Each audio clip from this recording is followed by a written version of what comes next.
La Marche est un podcast fiction, focalisé sur l'intimité. À chaque nouvelle écoute, un nouveau témoignage. Vous êtes à Paris, vous ouvrez la porte de l'un de vos voisins, et lorsque son monologue se termine, vous fermez doucement la porte. La Marche, tellement tu m'aimes. Tu m'aimes tellement que tu m'as considérée au-delà de ma nature féminine. Tu m'as enseigné la force de la liberté de discours. Tu m'as appris à contrôler mes émotions, à avoir l'ambition de Napoléon.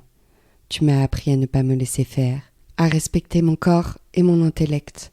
Tu m'as appris à sauter toujours plus haut, à avoir la niaque et la gagne. Tu m'as appris à me construire dans une société d'hommes. Tu m'as appris à répondre à l'injustice, à l'ignorance et la bêtise. Tu m'as offert et forcé à être force critique et force de proposition. Tellement tu m'aimes, tu m'as appris à avoir les forces d'un homme pour m'élever dans la société qui m'entoure. Tu m'as appris à convaincre et ne pas persuader, à n'avoir peur d'aucun élément, ni d'un homme, ni d'un âge, ni d'un statut. Tu m'as appris à respecter la parole, à donner du poids à la mienne face à tout, du sens à mes mots, à parler doucement mais sûrement. Tu m'as appris à me faire écouter, à choisir mes combats, à ne faire des succès qu'à l'aide de matières grises, sans atout féminin. Tu m'as donné une place au milieu d'un univers patriarcal, d'un monde où la femme trop jeune n'est pas légitime, un monde où une femme de 20 ans doit se battre pour réussir, un monde où une femme de 30 doit le faire 2 fois plus, et parfois choisir entre sa carrière et sa progéniture, à 40, qui doit encore rappeler sa légitimité, et plus tard encore de tenir un monde d'une poignée de fer. Tellement tu m'aimes, je suis devenue quelqu'un, loin des projections de tous, de tes propres projections. J'ai su m'inventer, j'ai su vous surprendre, tous les surprendre pour n'en devoir qu'à mon autonomie, à ma liberté maladive, ne m'en remettre qu'à mon immense espace, même en ne faisant pas grand-chose, juste en ne faisant qu'à ma tête, uniquement selon mes plans. Tellement tu m'aimes, tu as pensé que j'y arriverais plus que les autres. Parce qu'avant, et certainement après moi, tu le savais bien que notre société ne donne pas vraiment la chance aux femmes, que les hommes sont au pouvoir, ce que la femme est au devoir.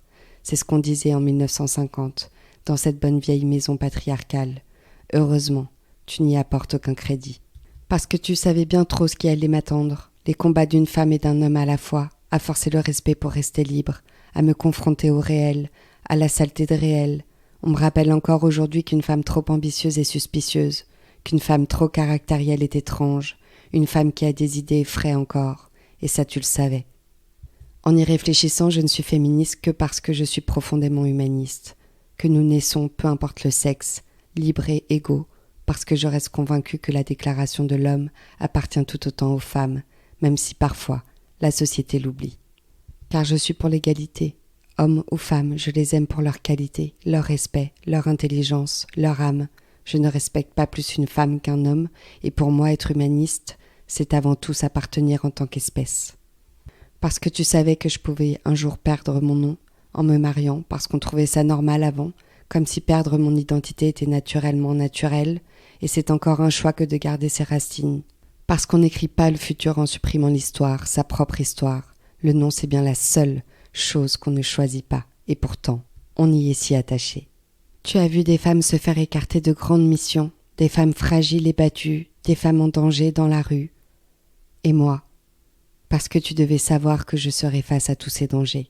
Tellement tu m'aimes, tu les as imaginés, ces dangers. Et comment as-tu pensé que je n'en serais pas victime? Et lorsque j'en ai été victime, comment as-tu pu garder le silence, comme si cela était naturel de m'en sortir?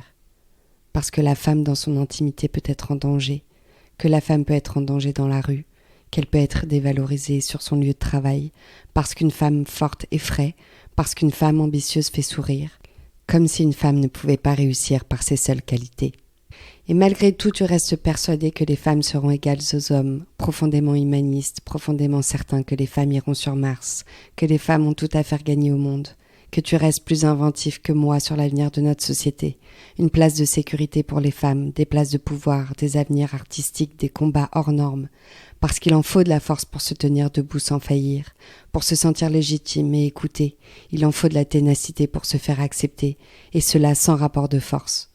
Et comme toi, bien d'autres hommes sont effarés d'entendre les violences faites aux femmes. de leur nature physique ou psychologique, et comme toi, d'autres restent concentrés sur les avancées. C'est bien parce que le genre ne doit pas avoir d'identité, qu'il doit être multiple, qu'on peut s'imaginer libre et respecté. La norme ne doit être estimée que par chacun. La norme n'est absolument pas collective. L'usage non plus. Tellement tu m'aimes, tu ne m'as jamais raconté ce que c'était d'être une femme, parce que tu me considères plus que ça.